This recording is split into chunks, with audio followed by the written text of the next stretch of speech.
Тръгнали сме за Сливница, както едно време ученици са отправили като доброволци да защитават съединението. Аз съм чела, че през 1885 година по пътя към бойното поле на сръбско-българската война Цветан Радославов композира песента "Горда стара планина", която през 1905 година, мисля, е обработена от композитора Добри Христов и по-късно се превръща и в химна на България.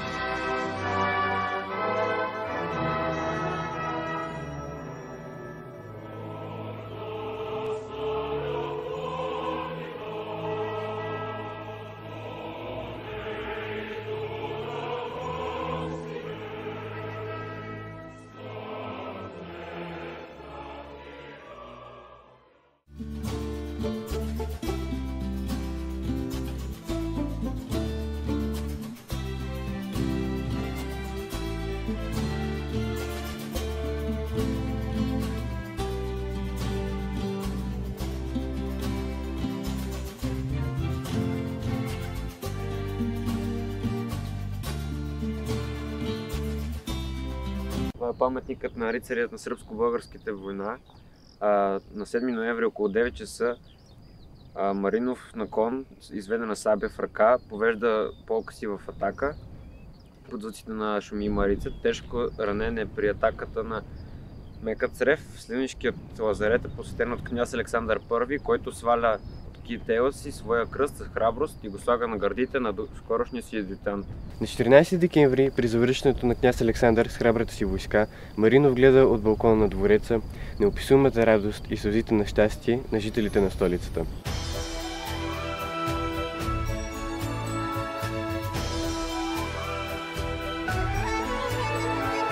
Тук е бил щабът на военните действия и самият княз. Колко ясно се вижда цялото поле на бойните действия. Дясно крило, начело с Атанас Бендерев на 26 години. Център, ръководен от Андрей Блъсков на 28 години. И ляво крило, начело с Михаил Савов на 28 години.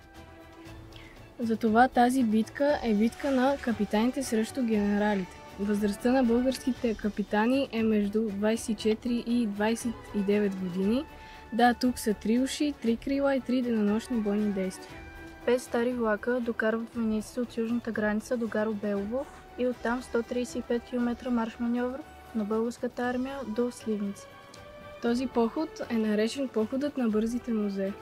Такъв марш-маньовър са извършили само Юлий Цезар, Александър Македонски, Наполеон и нашата армия.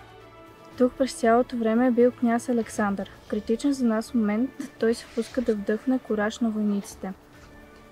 На първа линия загива неговият любим Кондушек, а западните политици след войната наричат княз Александър сливнишкия герой. Времето е било мрачно, духал е силен вятър и сугращ.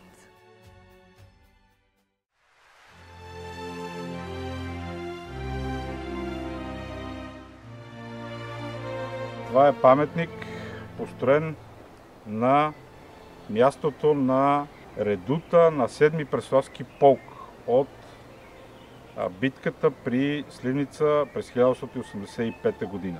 Редута означава, че тук е било укрепена позиция с бункери, с помещения за ръководния състав на 7-ми Преславски полк. Иначе мястото се казвало местността Мрамор и тук заради географското положение, заради височината, командването на една от най-важните подразделения в тази битка, 7-ми Преславски полк, е избрал това място, за да се укрепи и от тук да се командва бойните действия. Защо паметник е направен тук? Защото в тежките боеве, ноември 1885 година, сръбската армия тежко бомбардира това място, на което сме ние, и това място е избрано да се направи първия войнишки паметник. Какво означава това? Това означава, че в млада България, войната 7 години след като България възстановява своята държавност, не е имало нито един паметник в почит на загинали войници. И след битката при Сливница се решава, че първия подвиг на новата българска армия, победата в сръбско-българската война, трябва да бъде увековечен с този паметник. Този паметник, заради своето си значение, е открит лично от княз Фердинанд.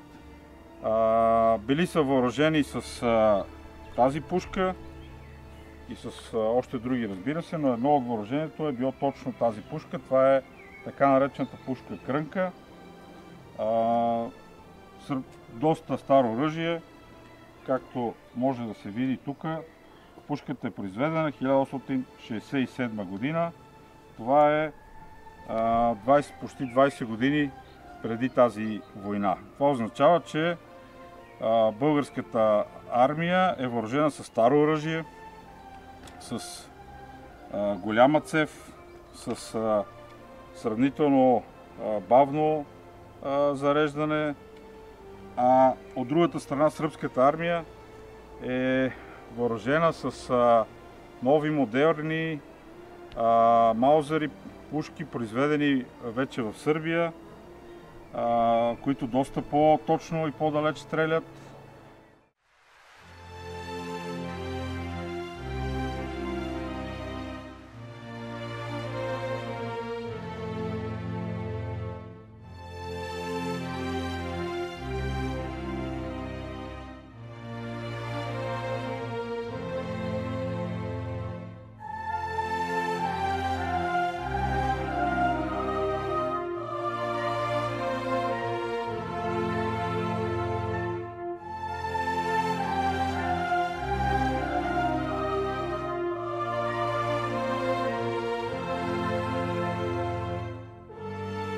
Радвам се, че днес сме тук на Цари Брод на Нешкова могила.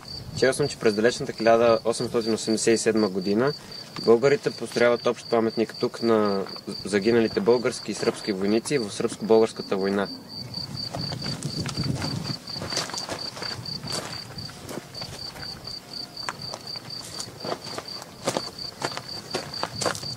Поканили сме госпожа Снежана Симеонов, дългогодишен директор на гимназия Свети Кирил Методий в град Цариброд, за да ни разкаже за този исторически комплекс.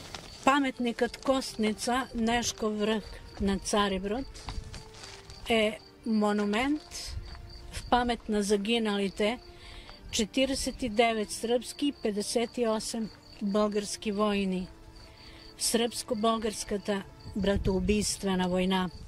В най-жестокото сражение, разиграло се на 12 ноември 1885 година. Паметникът е открит на 6 май 1887 година. Паметникът е уникален. Не ми е известно има ли друг такъв паметник, който събира костите на враговете от двете страни в един вечен дом. Този паметник предупреждава и свидетелства за безсмислието на войната.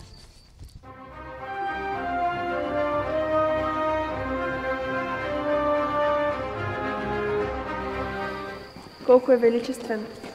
Колкото битката тук и нейното значение. Редом с войниците в боя се включват и населението от Горголят.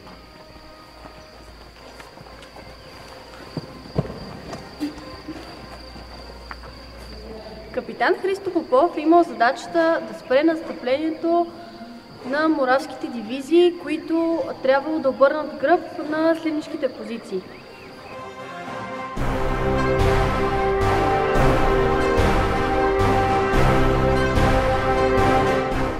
Пантеона, издигнат в памет на жертвите, е пресечена тъмно-червена пирамида, по чиито стени са вградени изработени от бронз български лъв, мечовенчан славов венец и имената на загиналите от полкове, дружини, роти и чети.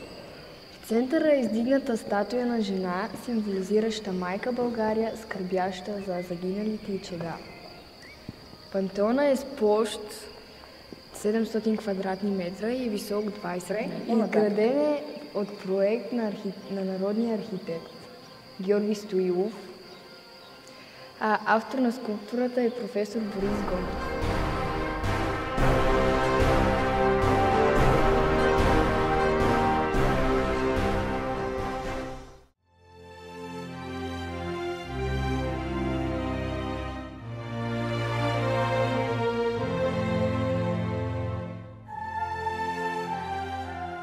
Защо в Сливница има паметник на Иван Вазов?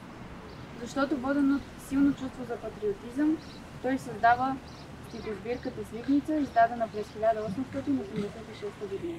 В тази стихосбирка поета казва, че тя говори сама за себе си, защото Сливница, казва той, е просто изражение на вълнението на българската душа. Вазов казва в предговора на стихосбирката, че е бил свидетел на една велика епопея за героизъм и саможертва, които само свободата може да дадат. Аз присъствах на славата на България. Вазов наистина ходи непосредствено след войската. Вижда новото гробище на Сливница, падналите в боя български и сръбски войници. След това на паметника е изписан стихът. Хей, Сливнице, хей, Сливнице, не си веч просто слово. Историо, разкривай се, пиши той име ново.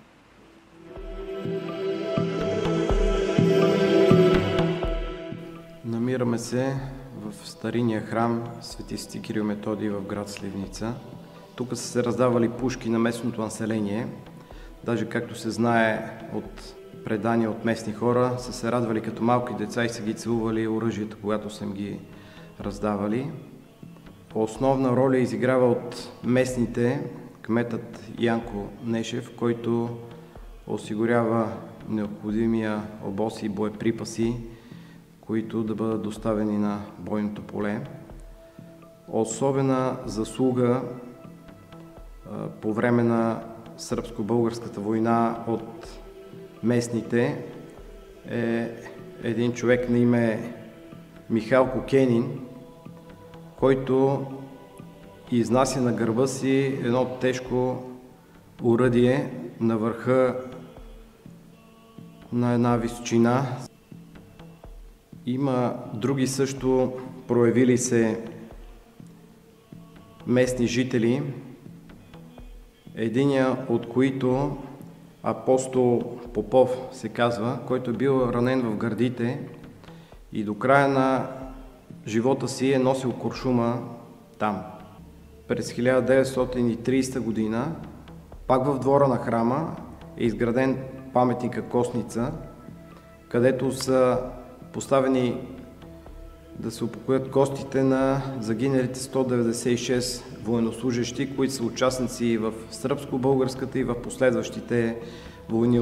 На освещаването му е присъствал ротмисър Атанас Бендерев и генерал от пехотата Данаил Николаев. И двамата разказват за боевете при Сливница по време на сръбско-българската война.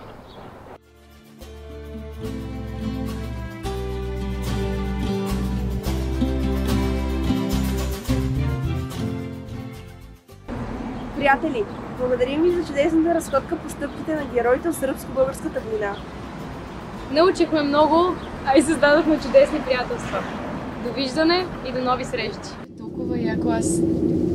Беше приключение, което няма да забравя доста дълго време, даже мисля цял живот. Наистина създадохме нови приятелства, научихме много нови неща. Всички са толкова готини, разменихме контакти и задължително трябва да се видим пак. Задължително. А и научихме още много нови неща. Войната е много страшно нещо. Колко невинни жертви са починали, колко млади хора са отишли да се бият за свободата на България. Как различните хора трябва да се уважаваме и да се обичаме, защото няма значение раса, език, ние сме просто хора. Наистина трябва да сме по-единни. Трябва да запазим обичта и уважението към всички държави, за да може да не се стига до такива неща.